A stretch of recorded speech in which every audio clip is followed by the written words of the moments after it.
안녕하세요. 책이쏘 이소영입니다. 오늘은 화성에서 온 남자, 금성에서 온 여자, 7번째 여자는 파도와 같다를 함께 읽겠습니다. 여자는 파도와 같다. 사랑받고 있다고 느낄 때 여자의 자부심은 마치 파도처럼 오르내린다. 정말 기분이 좋아서 최고조에 이르렀다가도 갑자기 기분이 바뀌면 그녀의 파도는 사정없이 곤두박질 친다. 그러나 이러한 추락은 매우 일시적인 것이다. 맨 밑바닥에 도달했다고 느끼는 순간 그녀의 기분은 어느새 바뀌어 자기 자신에 대해 다시 좋은 감정을 갖게 된다. 그녀의 파도는 저절로 위를 향해 솟아오르기 시작한다. 물결이 솟아오를 때 그녀는 사랑이 충만하지만 파도가 꺼지면 마음의 공허를 느끼면서 사랑을 갈구하게 된다. 이렇게 밑바닥이 드러나는 때가 바로 그녀가 감정의 대청소를 하는 시간이다. 만일 그녀가 부정적인 감정을 억압하고 있었거나 파도가 올라갈 때 보다 많은 사랑을 베풀기 위해 자기 자신을 부인해왔다면 파도가 내려갈 때는 그 부정적인 감정들과 충족되지 못한 욕구가 제 모습을 드러낸다. 이때 그녀는 더욱 자기 문제를 이야기하고 상대로부터 이해와 공감을 얻고 싶어 한다. 내 아내 바니는 밑으로 내려가는 이 느낌이 마치 캄캄한 우물 속으로 들어가는 듯한 느낌이라고 말한 적이 있다. 여자가 자신의 우물 속으로 들어갈 때 그녀는 무의식의 세계와 어둡고 혼란스러운 감정 속에 스스로 침잠한다. 거기서 그녀는 설명할 수 없는 감정과 분명치 않은 느낌들이 떼지어 몰려드는 것을 경험할지도 모른다. 그리고 어쩌면 아무도 없는 곳에 혼자 내팽겨친 처진 듯한 외로움과 절망을 느낄지도 모른다. 그러나 우물의 맨 밑바닥에 닿는 순간 만일 자신이 사랑받고 있다는 걸 느낄 수 있다면 그녀의 기분은 이내 회복되기 시작한다. 추락이 급작스러운 것이었던 만큼 그녀는 빠르게 위로 솟아올라 자기가 맺은 관계 속에서 다시금 사랑을 발산할 수 있게 되는 것이다. 관계 속에서 사랑을 주고받는 여자의 능력은 일반적으로 그녀의 자아상을 반영한다. 만일 자기 자신에 대해 그다지 좋은 느낌을 갖고 있지 못하다면 그녀는 상대방을 이해하고 받아들이는 것에도 그만큼 어려움을 느낀다. 파도가 꺼지는 시기에 그녀는 풀이 죽거나 감정적으로 보다 예민하게 반응하는 경향을 보인다. 그 파도가 맨 밑바닥을 칠 때 그녀는 마음의 상처를 받기 쉬운 상태가 되고 사랑을 더욱 필요로 한다. 그러므로 이러한 시기에 그녀에게 필요한 것이 무엇인지에 대한 배우자의 이해가 중요하다고 하겠다. 만일 그 같은 이해가 없다면 그는 실로 터무니없는 요구를 하게 될지도 모르는 일이므로. 이 파도에 남자들은 어떤 반응을 보이는가? 한 남자로부터 사랑을 받게 된 여자는 사랑과 충족감으로 빛을 발하기 시작한다. 대다수의 남자들은 순진하게도 그 빛이 영원히 계속되리라고 생각한다.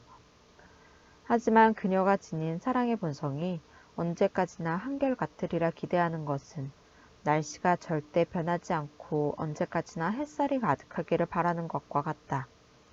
삶이란 밤과 낮, 열기와 냉기, 여름과 겨울, 봄과 가을, 흐린 날과 갯날이 반복되는 것처럼 리듬으로 가득 찬 것이다.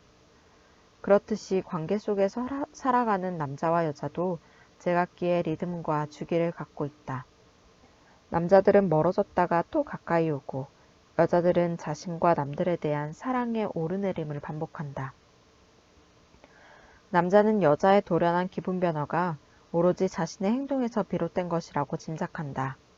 그녀가 행복해하면 그것이 자기 공이라 생각하고 그녀가 불행해하면 거기에 대해 책임감을 느낀다. 만일 상황을 개선시킬 방법을 모른다면 그는 극도의 좌절감에 빠질 수도 있다. 어느 순간 여자가 행복해하기에 자기가 잘하고 있다고 믿었는데 그 다음 순간 그녀가 갑자기 불행해한다면 자기가 매우 잘하고 있다고 믿어왔던 남자는 충격을 받게 된다. 고치려고 애쓰지 마라. 빌과 메리는 6년째 결혼 생활을 해왔다. 빌은 메리에게서 이 파도를 발견했지만 그것을 제대로 이해하지 못했기에 어떻게든 고쳐보려고 했다. 그러나 상황은 점점 악화될 뿐이었다. 그는 오르내림이 심한 메리의 성격에 뭔가 문제가 있는 거라고 생각했다. 그는 아내에게 그렇게 우울해할 필요가 없다고 설명하려 했었지만 그럴수록 그녀는 남편이 자기를 이해하지 못한다고 느껴 더욱 비참해졌다. 빌은 자기가 문제를 해결하고 있다고 생각했겠지만 실은 메리의 기분이 좋아지는 것을 방해하고 있었던 것이다.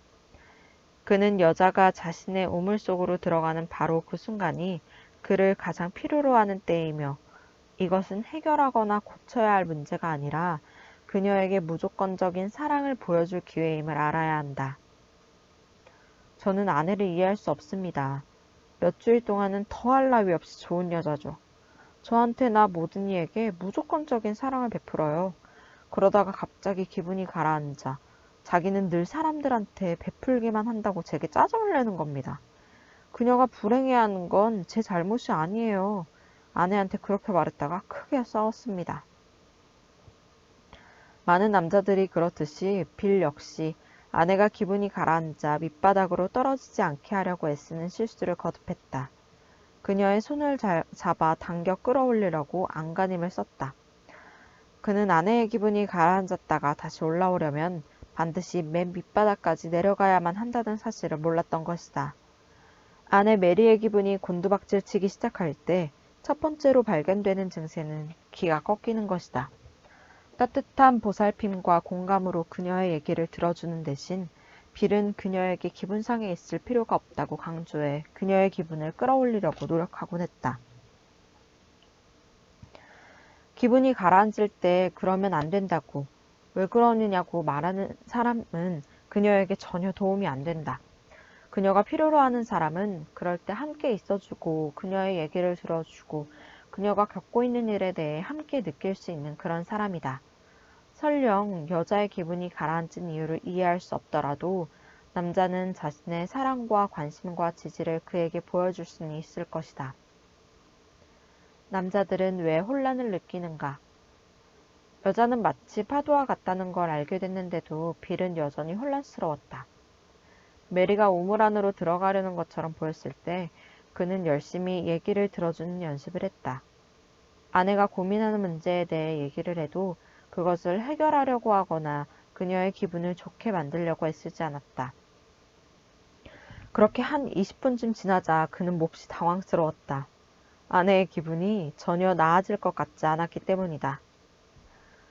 처음에 제가 얘기에 귀를 기울였을 때는 아내가 마음을 열고 자기 감정을 털어놓는 것처럼 보였어요. 그런데 그녀는 오히려 점점 더 기분이 나빠지는 거였어요. 제가 말을 하면 할수록 좋아지기는커녕 사태가 더 악화되는 것 같았습니다. 저는 그녀에게 점점 더 기분이 나빠지면 어쩌란 말이냐고 했고 결국 우리는 언쟁을 벌이고 말았죠. 비록 메리의 얘기를 들어주기는 했지만 그는 여전히 그녀의 문제를 해결하려 하고 있었다. 그는 아내의 기분이 당장 좋아지기를 기대했다. 여자가 우물 속으로 들어갈 때 누가 옆에서 도와준다고 해서 금방 기분이 전환되는 것이 아님을 빌은 알지 못했던 것이다. 오히려 기분이 더 나빠질 수도 있다. 그러나 그것은 그의 도움이 먹혀들고 있다는 증거이다. 실제로 그의 도움이 그녀가 맨 밑바닥까지 빨리 도달하게 만들 수 있고 그러고 나면 그녀는 곧 기분이 회복될 수 있기 때문이다. 진정으로 일어서려면 맨 밑바닥에 다다라야 하는 것이다. 빌은 자기의 노력에도 불구하고 그녀가 조금도 나아지지 않자 혼란을 느꼈다. 그녀는 오히려 점점 더 밑으로 내려가는 것처럼 보였다. 이런 혼란을 피하려면 남자는 자기가 아무리 적절한 도움을 주어도 여자의 기분이 호전되지 않을 수도 있다는 걸 기억할 필요가 있다. 다시 솟아오르려면 반드시 맨 밑바닥에 이르러야 하는 파도의 속성을 이해하고 나면 그는 조급함에서 벗어날 수 있다. 이러한 새로운 인식으로 빌은 메리에 대해 참을성을 갖게 됐고 그녀를 보다 깊이 이해할 수 있게 됐다. 그리고 우물 속의 그녀를 훨씬 더 성공적으로 보필하게 되면서 그녀의 저조한 기분이 언제까지 계속될지 알기란 불가능하며 어떤 때는 다른 때에 비해 우물이 훨씬 깊다는 것 또한 알게 됐다. 대화와 논쟁 되풀이하기. 우물 밖으로 나온 여자는 사랑이 충만되어 있는 평소의 자기 모습으로 되돌아온다. 남자들은 그녀의 확실한 변화를 보고 곧잘 오해를 한다.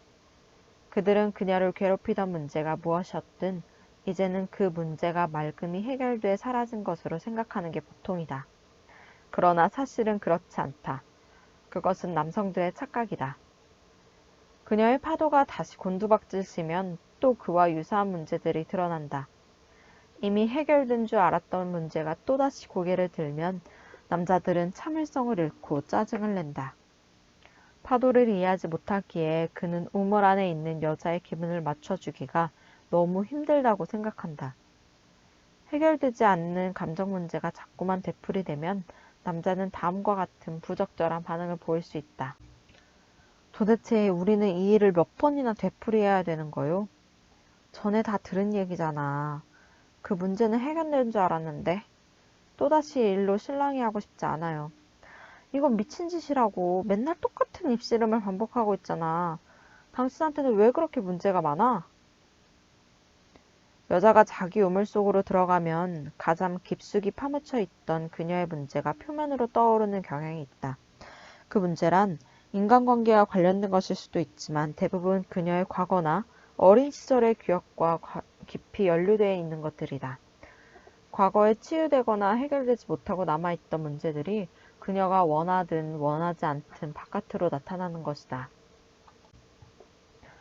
이런 힘든 시기에 자기가 점점 더 많은 도움을 받고 있음을 느끼면 그녀는 관계에 대한 믿음을 갖기 시작하고 관계 속에서의 충돌이나 삶에 대한 갈등을 겪지 않고도 우물 속으로 들어갔다 나왔다 하는 여행을 할 수 있게 된다. 이것이 애정어린 관계의 축복이다. 우물 속의 여자를 도와주는 것은 그녀가 굉장히 고맙게 생각할 특별한 선물이다. 그녀는 차츰 자신을 붙잡고 있던 과거의 소나기로부터 자유롭게 노연하게 될 것이다. 감정의 오르내림은 그대로 이어지겠지만 그것으로 인해 그녀가 지닌 사랑의 본성에 음영이 드리워질 만큼 극단으로 흐르지는 않을 것이다. 결핍감 이해하기. 인간관계 세미나에 참여했던 톰이 이런 불만을 털어놓았다. 수잔과 제가 처음 만났을 때 그녀는 무척 강인해 보였습니다. 그러던 그녀가 어느 날부터인가 심한 결핍감에 시달리게 된 거예요. 저는 그녀가 제게 얼마나 소중한 존재이며 제가 얼마나 그녀를 사랑하고 있는지 말해줘서 그녀가 안심할 수 있도록 했죠. 한참 얘기를 하고 나자 그녀는 제 진심을 이해했고 그 문제는 잘 넘어갔습니다. 그런데 한 달쯤 지나자 그녀가 또 불안해하기 시작하더군요. 전에 제가 한 말은 애초에 들은 적도 없다는 듯 말입니다. 저는 그녀에 대한 실망이 이만저만이 아니었고 우리는 크게 다투고야 말았습니다. 톰은 다른 남자들에게도 그런 경험이 있다는 걸 알고는 몹시 놀랐다. 그가 수잔을 만났을 때 그녀는 이제 막 파도가 솟아오르는 시기였다. 두 사람의 관계가 무르익으면서 톰에 대한 수잔의 사랑은 더욱 깊어갔다. 그런데 그녀의 파도가 절정에 이른 후 그녀는 갑자기 과도한 소유욕을 보이며 그의 애정을 거듭 확인하고 싶어 했다. 그녀는 몹시 불안해했고 자기에게 보다 많은 관심을 기울여줄 것을 요구했다. 이것이 바로 그녀가 우물 속으로 들어가고 있음을 알리는 신호였다. 갑자기 그녀가 왜 그렇게 달라져 버렸는지 톰은 그 이유를 알지 못했지만 몇 시간 동안 계속된 진지하고 열띤 대화로 수잔의 기분은 한결 좋아졌다. 톰은 자신의 사랑과 관심에 대해 그녀가 확신을 가질 수 있도록 도와줬고 수잔의 파도는 다시금 위를 향해 솟아올랐다. 그는 적이 안심이 되었다. 이 일이 있은 후 톰은 자기가 성공적으로 문제를 해결했다고 생각했다. 그러나 한 달쯤 지나자 수잔의 파도가 다시 급강하에 전과 똑같은 양상을 보이는 것이었다. 그는 이번에는 더더욱 그녀를 이해할 수 없었고 짜증이 났다. 불과 한 달 전에 그렇게 알아듣도록 얘기를 했는데 또 그의 사랑을 믿지 못하는 데 대해 그는 모욕당한 기분이었다. 그런 방어 심리가 작용해 톰은 사랑을 확인하고자 하는 그녀의 욕구가 되풀이되는 것이 몹시 못마땅했고 두 사람은 결국 다투고야 말았다. 비로소 얻은 통찰. 여자는 파도와 같다는 걸 이해함으로써 톰은 수잔의 불안과 확신에 대한 욕구가 지극히 자연스러운 것이며 그녀로서도 어쩔 수 없는 일시적인 현상임을 깨닫게 됐다. 아울러 그녀의 가슴속 깊이 자리한 근본 문제에 대해 자기가 보여준 애정어린 반응으로 그녀가 영구히 치유되었으리라고 믿었던 자신이 얼마나 천진난만했는지도 깨달았다. 톰이 우물 안의 그녀를 돕는 방법을 성공적으로 익혀나가게 되면서 수자는 조금씩 마음의 평화를 얻을 수 있게 됐고 둘 사이의 다툼도 눈에 띄게 줄어들었다. 톰이 용기를 얻을 수 있었던 것은 다음의 세 가지 깨달음을 통해서였다. 첫째, 남자의 사랑과 배려가 여자의 근본 문제를 즉각 해결하지는 못한다. 그러나 그의 사랑은 그녀가 우물 안으로 더 깊이 들어가도 안전하도록 그녀를 지켜줄 수는 있다. 여자가 늘 완벽한 모습으로 사랑을 줄 수 있으리라고 기대하는 것은 어리석은 일이다. 이러한 문제는 분명 자꾸만 되풀이될 것이다. 하지만 그녀를 돕는 그의 능력은 그때마다 점점 향상될 것이다. 둘째, 여자가 우물 속으로 들어가는 것이 남자의 잘못은 아니며 그가 실패자임을 보여주는 것도 아니다. 그가 아무리 잘해도 이런 일이 일어나지 않도록 예방할 수는 없다. 단지 그는 이런 일이 일어났을 때 그녀를 곁에서 지켜주며 보살펴줄 뿐이다. 셋째, 여자는 우물의 맨 밑바닥에 다다랐다가 스스로 다시 솟아오르는 능력을 갖고 있다. 남자는 그녀의 그런 성격을 고치려고 할 필요가 없다. 그녀는 고장난 것이 아니라 단지 그의 사랑과 관용, 이해를 필요로 하고 있을 뿐이다. 여자가 우물 안에 마음 놓고 들어가 있지 못할 때, 파도와 같은 오르내림을 반복하는 경향은 친밀한 관계일 때 더욱 강화된다. 여자는 이런 주기를 편안한 마음으로 받아들일 수 있어야 한다. 만일 그렇지 못하다면 그녀는 늘 화평한 것처럼 보이려고 애쓰게 되고 자신의 부정적인 감정들을 억압하게 된다. 여자가 마음 놓고 우물 안으로 들어가지 못할 때 그녀가 선택할 수 있는 유일한 대안이 있다면 그것은 상대와의 접촉이나 섹스를 회피하는 것, 혹은 술을 마시거나 음식을 마구 먹거나 닥치는 대로 일을 하거나 식구들에 대한 지나친 보살핌 등의 탁닉을 통해 자신의 부정적인 감정을 억눌러 잠재우는 것뿐이다. 그러나 이러한 억압에도 불구하고 그녀는 이따금 한 번씩 우물 속에 빠지게 될 것이고 그럴 때면 그녀의 감정은 절제되지 않은 그대로의 모습을 드러내게 된다. 아마 여러분은 몇 년 동안 싸움은커녕 큰소리 한번 내본 적도 없는 부부가 돌연 이혼을 결정해 사람들을 놀라게 하는 경우를 본 적이 있을 것이다.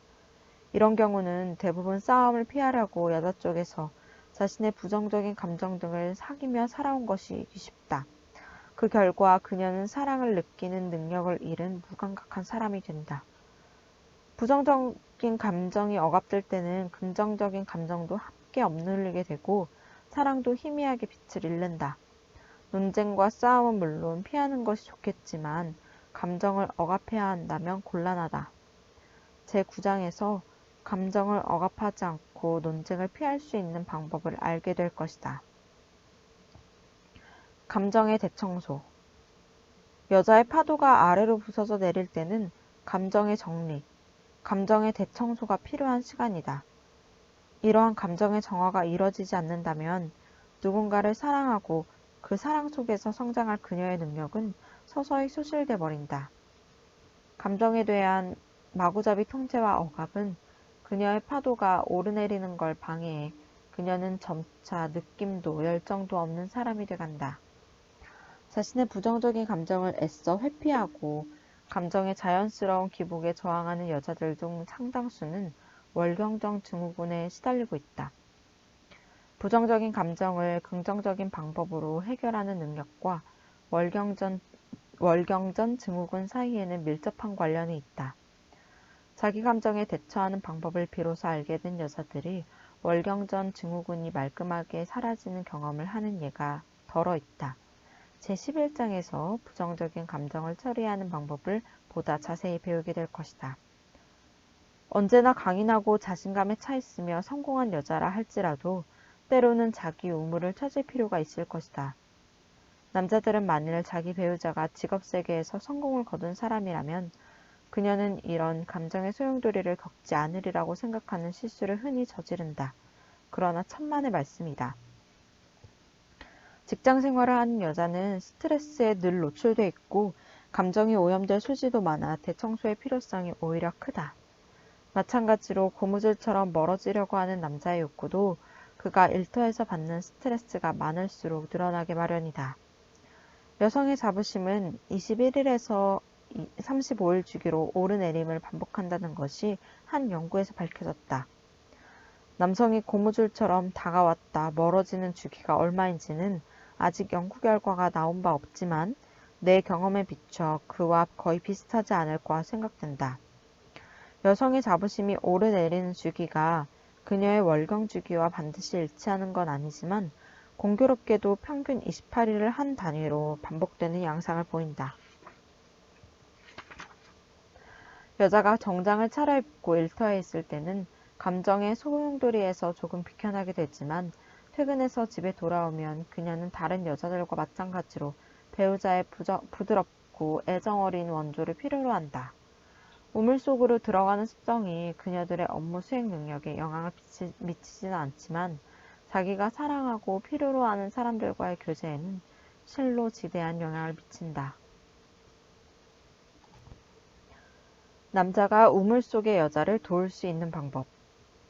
현명한 남자는 여자가 감정의 기복을 억누르지 않고 표출할 수 있도록 나름대로의 돕는 방법을 터득해 나간다. 비판이나 요구는 가능한 한 줄이고 어떻게 하면 그녀가 원하는 도움을 줄 수 있을까를 생각하는 그는 세월이 흐를수록 사랑이 깊어지고 열정이 더해지는 그런 관계를 즐길 수 있다. 때로는 감정의 폭풍우나 가뭄이 그를 찾아올지 모르지만 그렇기에 보람은 더욱 크다. 비결을 터득하지 못한 사람은 똑같이 폭풍우와 가뭄으로 고통을 당하더라도 우물 안의 여자를 사랑하는 기술을 알지 못해 그들의 사랑이 더 이상의 성장을 멈추고 점점 위축돼 가는 걸 보게 될 뿐이다. 여자는 우물 안에 있고 남자는 동굴 안에 있을 때. 저는 세미나에서 배운 대로 다 해봤습니다. 정말 효과가 괜찮더군요. 저희 부부는 덕분에 아주 사이가 좋아졌죠. 집에 있는 것이 마치 천국에 온 느낌이었어요. 그랬는데 갑자기 제 아내 캐시가 불평을 하기 시작했어요. 제가 텔레비전을 너무 많이 본다나요? 그러면서 저를 어린애 취급하더군요. 저희는 크게 싸웠습니다. 저는 아직도 영문을 모르겠어요. 그전까지는 잘해왔었는데 말입니다. 이것은 파도와 고무줄 주기가 엇비슷하게 겹치면 어떤 일이 일어나는지를 보여주는 한 예다. 세미나에 참여한 후부터 해리스는 아내와 가족들에게 전보다 많은 것을 베풀 수 있었다. 캐시는 매우 기뻤다. 도저히 실감이 나지 않을 정도였다. 두 사람은 그 어느 때보다 가까워졌고 캐시의 파도는 절정에 이르러 있었다.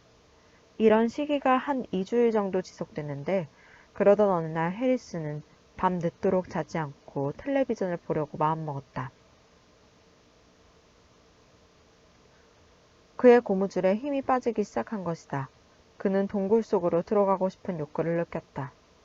그가 감정적으로 거리를 두려 하자 캐시는 크게 충격을 받았다. 그녀의 파도가 급 강화하기 시작했다. 캐시는 그의 태도에서 자기가 새롭게 경험했던 친밀감이 허무하게 무너지는 실망감을 느꼈다. 지난 2주일은 그야말로 더 바랄 게 없었는데 이제 그 모든 것이 수포로 돌아가 버릴 것 같았다. 아주 어린 시절부터 그런 식의 친밀감은 그녀의 꿈이었다. 이제 또다시 그가 멀어진다면 견딜 수 없을 것이라고 생각했다. 그것은 내부의 어린 소녀에게 사탕을 주었다가 도로 빼앗는 것과 다름없는 경험이었다. 그녀는 기분이 몹시 언짢았다. 화성의 논리와 금성의 논리. 버림받는 것에 대한 캐시의 경험은 화성인들로서는 이해하기 힘든 것이다. 화성인들은 이런 논리를 편다. 지난 2주일간 나는 정말로 최선을 다해왔는데 잠깐 휴식을 취하는 것도 안 된단 말이오. 그동안 열심히 베풀었으니 이제는 내 차례요. 당신도 내 사랑에 대해 확실한 믿음을 갖게 됐을 게 아니오. 금성인들의 논리는 이 문제에 사뭇 판이하게 접근한다. 지난 2주일은 정말 근사했어요. 저는 이제야 당신에게 마음을 활짝 열어놓을 수 있게 됐어요. 그렇기 때문에 당신의 애정어린 관심을 잃는다는 것이 전보다 몇 배 더 고통스러워요. 내가 마음을 열고 다가가려 하니까 당신은 벌써 멀어지는군요. 어떻게 과거의 감정이 다시 떠오르는가? 상대를 전적으로 믿고 마음을 열어놓지 못하는 상태에서 캐시는 상처받지 않으려고 스스로를 방어하면서 살아왔다. 그러나 지난 2주일간 사랑 속에서 보낸 삶은 성인이 된 후 그 어느 때보다 만족스러운 것이어서 그녀는 비로소 마음을 터놓기 시작했다. 그녀는 해리스의 도움으로 오래전의 감정들을 편안하게 반추해 볼 수 있었다. 갑자기 그녀는 아버지가 늘 바쁘기만 했던 어린 시절의 기억이 그대로 되살아난 듯한 느낌에 사로잡혔다. 풀리지 않는 울분과 무력감은 해리스의 텔레비전 시청을 그 투사 대상으로 삼았다. 만일 과거의 감정이 되살아나지 않았더라면 그녀는 텔레비를 보고 싶어하는 해리스를 너그럽게 받아줄 수 있었을 것이다. 과거의 감정이 되살아났기에 그녀는 해리스가 텔레비전을 보겠다고 했을 때 마음의 상처를 입었다. 만약 그가 그녀의 상처를 살펴보고 그 아픔을 함께 나눌 수 있었다면 가슴속 깊이 묻혀있던 감정들이 모두 끌어올려질 수 있었을 것이고, 그랬다면 캐시의 파도가 이내 맨 밑바닥을 드러내 좀 더 빠르게 상승하는 쪽으로 돌아섰을 것이다. 그리고 캐시는 간혹 그가 어쩔 수 없이 멀어지려 할 때 그것이 고통을 안겨주는 일임을 알지만, 그렇더라도 둘 사이의 친밀감에 금이 가는 것은 아니라는 믿음을 다시 한번 확인할 수 있었을 것이다. 기분이 상할 때. 그러나 해리스는 그녀가 왜 상처를 받았는지 이해할 수 없었다. 그래서 그녀에게 그럴 이유가 없다고 말해줬고, 두 사람은 언쟁을 벌이기 시작했다. 기분이 상해 있는 여자에게 그런 마음을 가져서는 안 된다고 말하는 것은 무엇보다 삼가해야 할 일이다. 그것은 벌어진 상처를 코챙이로 찌르는 것처럼 아픔을 더할 뿐이다. 여자가 기분이 상해했을 때는 그녀의 모든 게 마치 상대방을 비난하는 것처럼 보인다. 하지만 그 기분을 이해하고 살펴주기만 하면 비난은 자취를 감출 것이다. 기분이 나쁠 하등의 이유가 없다고 아무리 설명해봐야 상태는 점점 더 악화될 뿐이다. 기분 상할 이유가 없다는 데 대해 이성적으로는 그녀도 동의하는 경우가 있을지 모른다. 하지만 그렇더라도 기분이 나쁜 것은 어쩔 도리가 없으며 그녀는 그의 설명이나 훈계를 듣고 싶어 하지 않는다. 그녀가 필요로 하는 것은 오직 자신의 상한 기분을 알아주는 그의 이해이다. 왜 남자와 여자는 서로 다투는가? 해리스는 캐시의 말을 완전히 오해했다. 그는 아내가 앞으로 영원히 텔레비전을 보지 말라고 하는 줄 알았다. 그러나 캐시는 텔레비전을 포기하기를 요구한 게 아니었다. 그녀는 단지 자기 기분이 어떠한지 그가 헤아려 주길 바랐던 것뿐이다. 여자들은 만일 자신의 아픔에 상대가 귀를 기울여 준다면 설령 그가 어떻게 변화하더라도 그를 신뢰하리라는 것을 본능적으로 알고 있다. 캐시는 자기가 상처를 받았노라고 할 때 그가 진지하게 얘기를 들어주길 바랐을 뿐이며, 텔레비전에 푹 빠져 있고 좀처럼 감정을 표현하지 않는 옛날의 해리스로 아주 되돌아가는 것이 아니라는 확신을 그에게서 얻고 싶었을 뿐이다.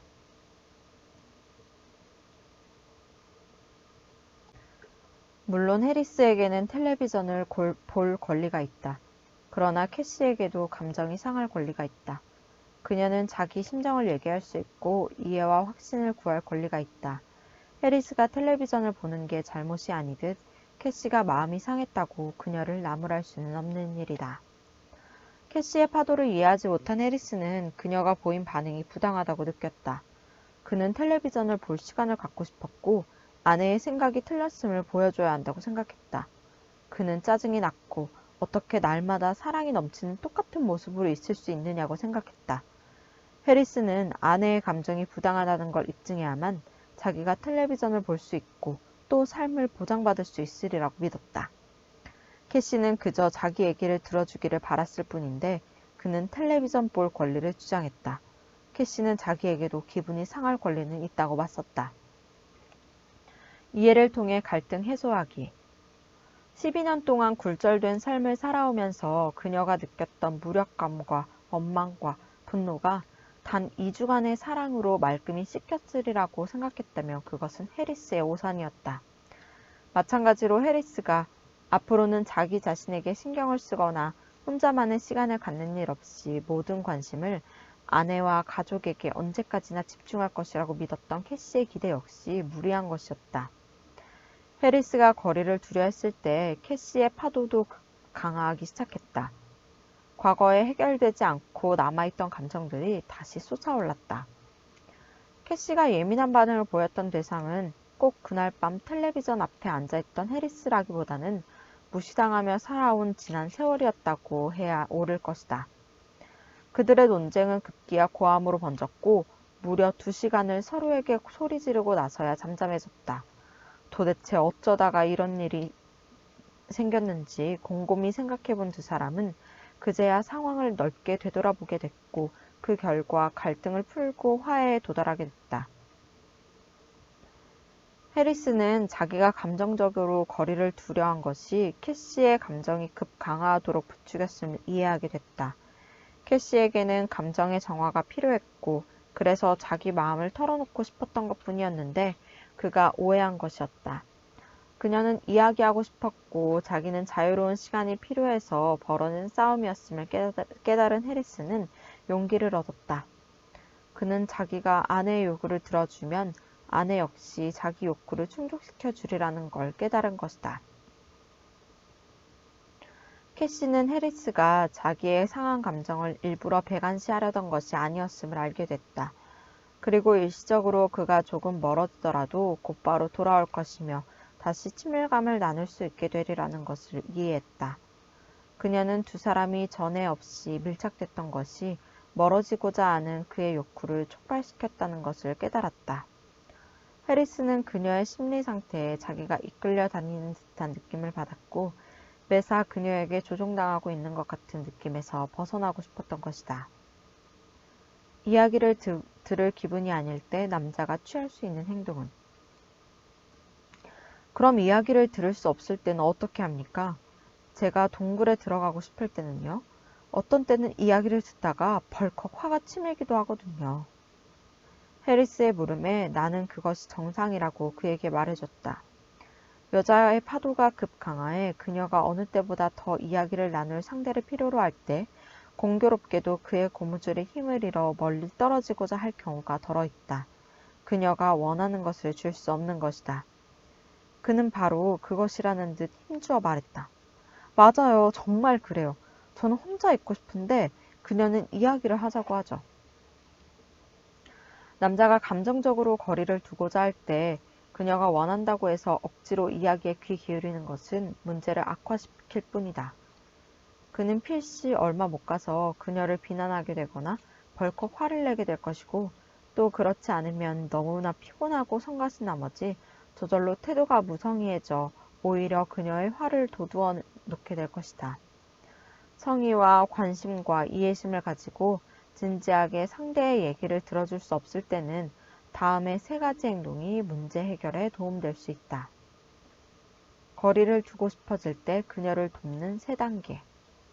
3단계. 첫째, 자신의 한계를 인정하라. 맨 처음으로 당신이 할 일은 조용히 혼자 있고 싶다는 자신의 욕구를 인정하고 자기에겐 아무것도 줄 것이 없음을 받아들이는 것이다. 아무리 애정 깊은 사람이 되기를 원해도 당신은 상대의 얘기에 주의를 집중할 수가 없다. 할 수 없는 일을 하려고 애쓰지 마라. 둘째, 그녀의 고통을 이해하라. 지금 이 순간 그녀는 당신이 줄 수 있는 것보다 더 많은 것을 원한다는 사실을 이해할 필요가 있다. 그녀의 욕구는 타당한 것이다. 더 많은 것을 원하거나 마음의 상처를 받는 것이 그녀의 잘못인 양 매도하지 마라. 당신의 사랑이 필요할 때 버려진 듯한 느낌이 든다면 분명 그것은 그녀에게 아픔을 주는 일이다. 거리를 갖고자 하는 당신의 욕구가 잘못된 것이 아니듯 가까이 있고 싶다는 그녀의 욕구 또한 부당한 것이 아니다. 당신은 아마도 그녀로부터 용서와 신뢰를 얻지 못할까봐 두려울지 모른다. 그러나 그녀는 당신이 자신의 상처를 이해하고 염려해주기만 한다면 얼마든지 당신을 신뢰하고 용서할 수 있다. 셋째, 논쟁을 피하고 확신을 갖게 하라. 그녀의 아픔을 이해하면 당신은 기분이 상해 괴로워하는 그녀를 나쁘게 생각하지는 않을 것이다. 당신이 비록 그녀가 원하고 필요로 하는 것을 줄 수는 없더라도 논쟁으로 쓸데없이 문제를 악화시키지 않을 수는 있다. 당신은 곧 돌아올 것이며 그때는 그녀가 마땅히 받아야 할 도움을 줄 수 있음을 그녀로 하여금 믿게 하라. 논쟁 대신에 그는 어떤 말을 할 수 있는가? 혼자 있고 싶고 텔레비전을 보고 싶은 해리스의 욕구가 잘못된 것이 아니듯 캐시의 언짢은 기분도 하등 잘못이 없다. 자기에게는 텔레비전을 볼 권리가 있다고 주장하는 대신 그는 이렇게 말하는 게 좋다. 당신 기분이 언짢다는 건 이해하오. 하지만 나는 지금 텔레비전을 보면서 좀 쉬고 싶은 게 사실이오. 내가 기분이 좀 나아지면 우리 그때 얘기하도록 합시다. 이렇게 함으로써 그는 텔레비전을 볼 시간을 가질 수 있을 뿐만 아니라 마음을 차분히 가라앉히고 그녀의 얘기를 들어줄 준비를 할 수 있게 될 것이다. 그녀는 아마 그의 이런 반응을 반기지는 않겠지만 적어도 그의 의사를 존중할 것이다. 물론 그녀는 그가 언제나 사랑이 넘치는 사람이기를 바란다. 하지만 혼자 있고 싶어하는 그의 욕구는 타당한 것이며 그가 갖고 있지 않은 것을 그녀에게 줄 수는 없다. 이 시점에서 그가 할 수 있는 것은 사태의 악화를 피하는 일이다. 해결의 열쇠는 두 사람의 욕구를 모두 충족시키는 데 있다. 그는 필요한 시간을 가져야만 하고 그런 다음 돌아가서 그녀가 필요로 하는 것을 주어야 한다. 지금 당장 여자의 얘기에 귀 기울일 수 없다면 이렇게 말하라. 당신 기분이 상한 건 이해해요. 거기에 대해 생각할 시간이 좀 필요한데 우리 타임아웃을 선언합시다. 남자가 이런 식으로 자신의 입장을 설명하는 것이 그녀의 감정을 무시해 버리려는 것보다는 훨씬 낫다. 논쟁 대신 그녀가 할 수 있는 일은? 이 같은 제안을 듣고 있던 캐시가 말했다. 그는 자기가 원하던 대로 동굴에 들어갈 시간을 얻는데 그럼 저는요? 그에게 혼자만의 시간을 주는 대가로 저는 무엇을 얻죠? 캐시가 얻는 것은 그 상황에서 해리스가 줄 수 있는 최선의 것이다. 당장 이야기를 들어줄 것을 요구하지 않음으로써 그녀는 말다툼이 커져 사태가 악화되는 것을 피할 수 있다. 둘째로, 그가 다시 돌아왔을 때 자기가 필요로 하는 도움을 받을 수 있다. 기억해둘 것이 있다면 남자가 고무줄처럼 멀어졌다가 다시 돌아올 때는 전보다 더욱 많은 사랑을 품고 온다는 사실이다. 이때가 대화를 시작하기에 가장 좋은 시간이다. 동굴 속으로 들어가고자 하는 남자의 욕구를 이해하는 것이 곧 대화를 원하는 자신의 욕구를 포기하는 것은 아니다. 단지 그녀는 언제든지 자기가 원하기만 하면 그가 들어주리라는 기대를 버려야 하는 것이다.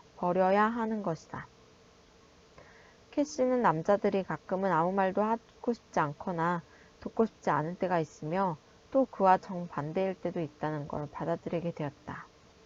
실로 타이밍이 중요하다는 걸 깨달았다. 그녀는 친밀한 대화를 포기하지 않고 그가 이야기를 들어줄 수 있는 시간을 선택할 수 있다는데 용기를 얻었다. 남자가 멀어질 때 그녀는 친구들로부터 보다 많은 도움을 얻을 수 있다. 자기가 원하는 사랑과 위안을 오로지 그에게서만 얻으려 한다면 그는 상당한 부담을 느끼게 된다. 여자의 파도가 급강할 때 만일 남자가 동굴 안에 있다면 그녀는 다른 곳에서 위안을 찾을 수 있어야 한다. 만일 그럴 대상이 전혀 없다면 그녀는 무력감에 빠져 배우자를 원망할 수밖에 없을 것이다.